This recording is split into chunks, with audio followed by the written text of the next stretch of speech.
Fala pessoal, segunda aula de nomenclatura japonesa relacionada ao judô, claro.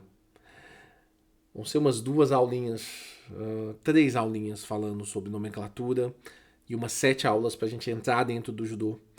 Mas tudo que a gente está passando aqui para vocês vai ser muito importante quando a gente vai falando da nomenclatura do judô propriamente. É importante vocês terem uma noção disso aqui. E hoje nós vamos falar dessa língua complexa que nós estamos falando.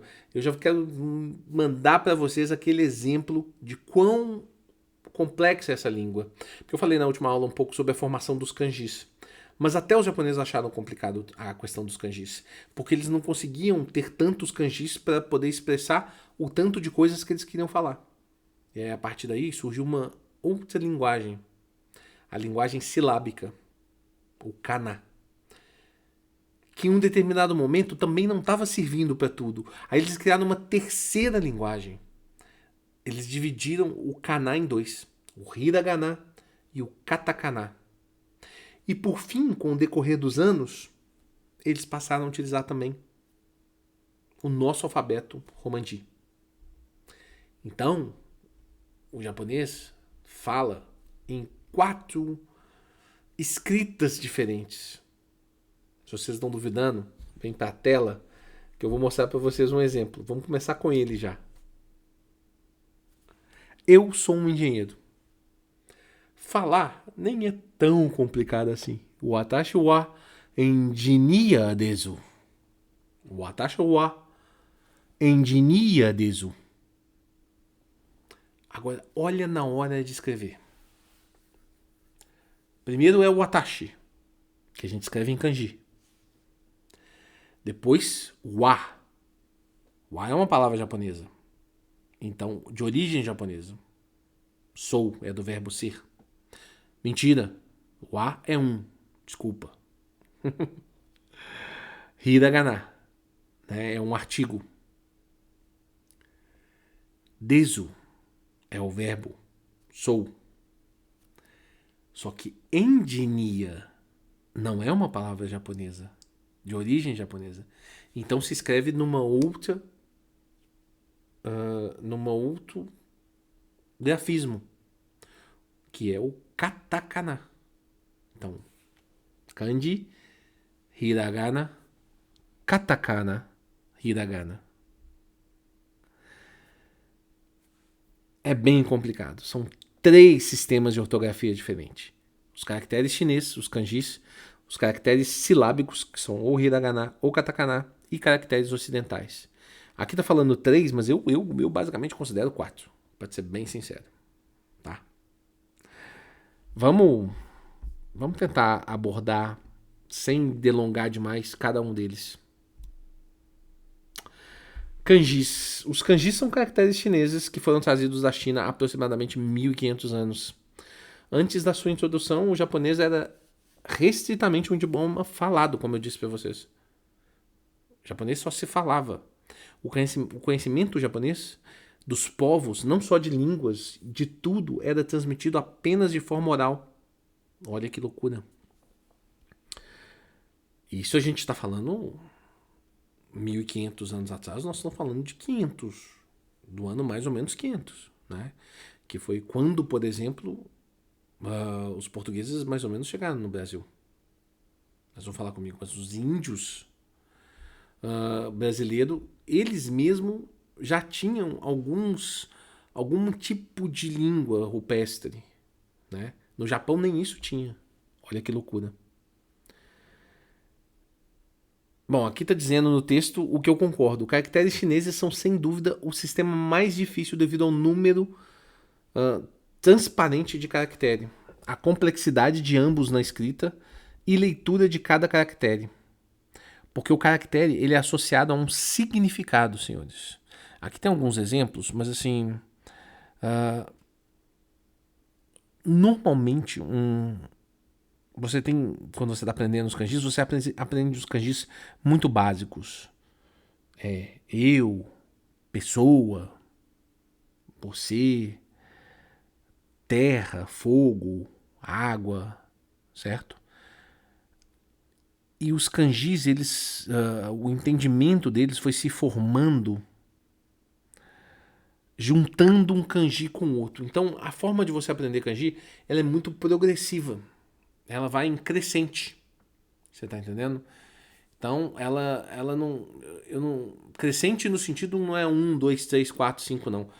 Quando eu sei, por exemplo, 50 kanjis, eu já sei mais de 50, porque os kanjis vão se associando e a partir daí eu consigo saber mais kanjis. Vocês estão entendendo? Por causa do significado. Não é simples, mas é mais ou menos assim.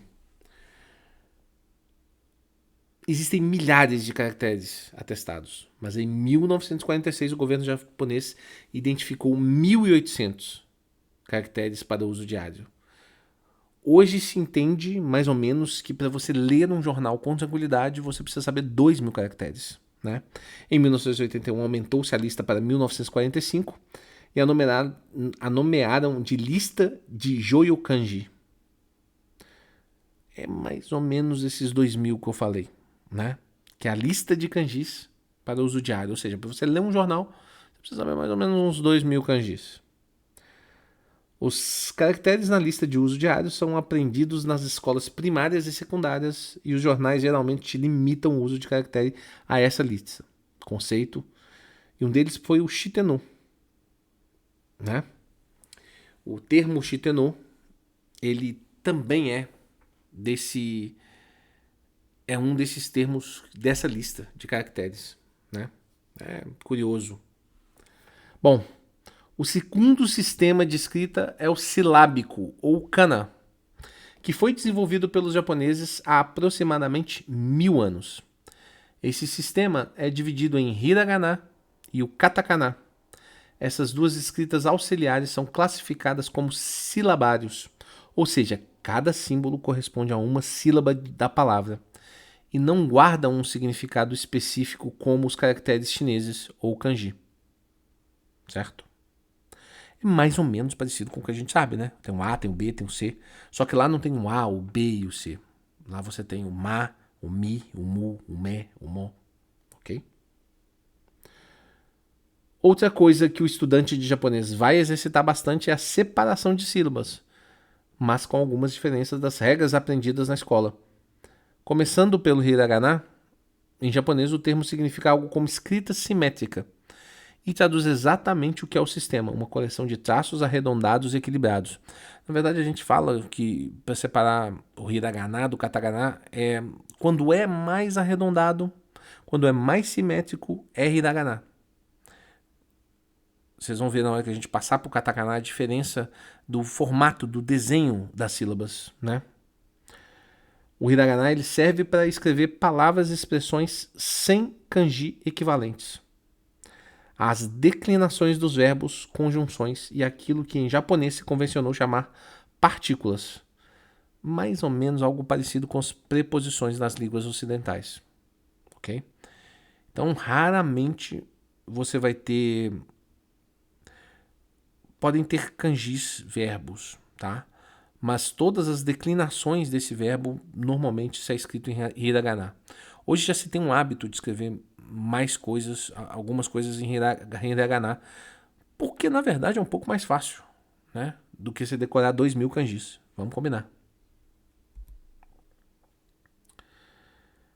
Passando para o katakana. O nome significa de modo simples escrita fragmentária, porque os símbolos nasceram a partir de alguns traços de caracteres chineses utilizados no antigo sistema Maniyogana. São, assim, derivados de pedaços marcantes de caracteres chineses, evidentes na escrita cursiva deles, né, do cantonês. É considerada a escrita mais simples do japonês. É a mais básica para eles, né?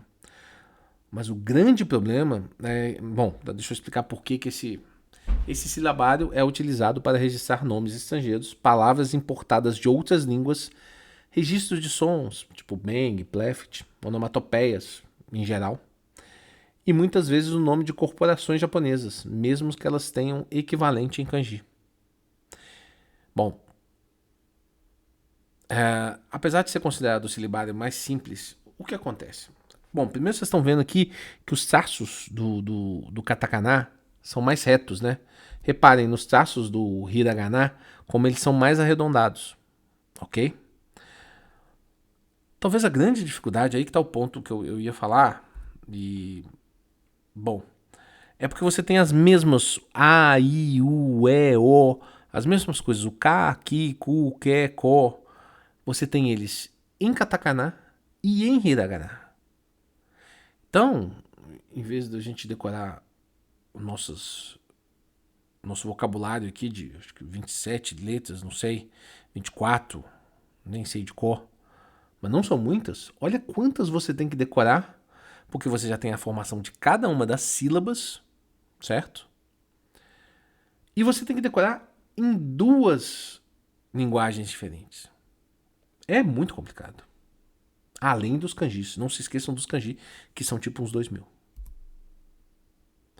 Bom, para terminar, tem ainda os caracteres ocidentais. Quanto ao uso dos caracteres ocidentais, é importante que o aluno entenda que o Rebon Shiki-Romandi, ou Romandi, é uma ponte entre a língua japonesa, propriamente dita, e a língua da pessoa que estuda o idioma. Romandi não é japonês. Isso é muito importante. Dominar todas as suas características não vai fazê-lo um conhecedor da língua japonesa. Mas eles usam. Esse é que é o problema, né? Eu nem penso em nós nesse caso, eu penso muito neles, que eles ainda têm que decorar pelo menos o som, né? O fi, fa, o J-pop. Como é que J-pop, por exemplo, surgiu esse termo J-pop, né? A pessoa precisa saber esse som que o pop faz, né? E precisa saber que aquelas letrinhas ali formam o pop. Para nós é simples, né? Para nós é difícil entender os tracinhos, os ideogramas deles. Mas eles têm que aprender os nossos e os deles. Essa é a parte mais complicada, né? Quando que eles usam, né, os caracteres ocidentais? As letras latinas em textos japoneses ocorrem geralmente na hora de se fazer referência às siglas, tipo FIFA ou J-pop, por exemplo.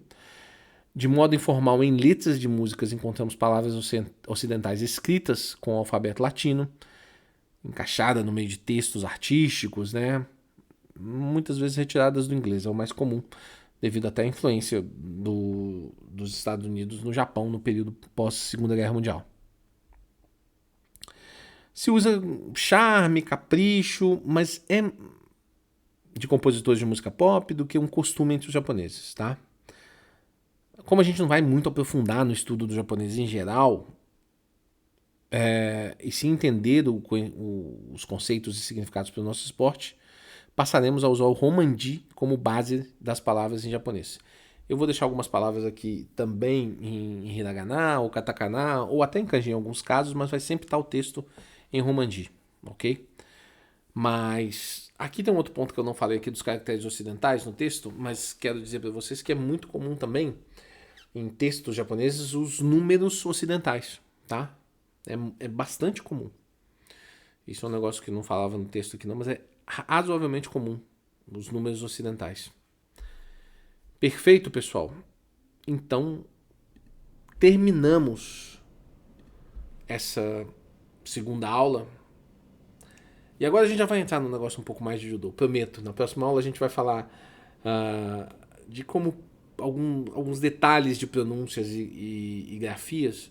E aí a gente já vai usar só exemplos de judô, acho que a coisa vai ficar mais fácil, mais interessante. Forte abraço!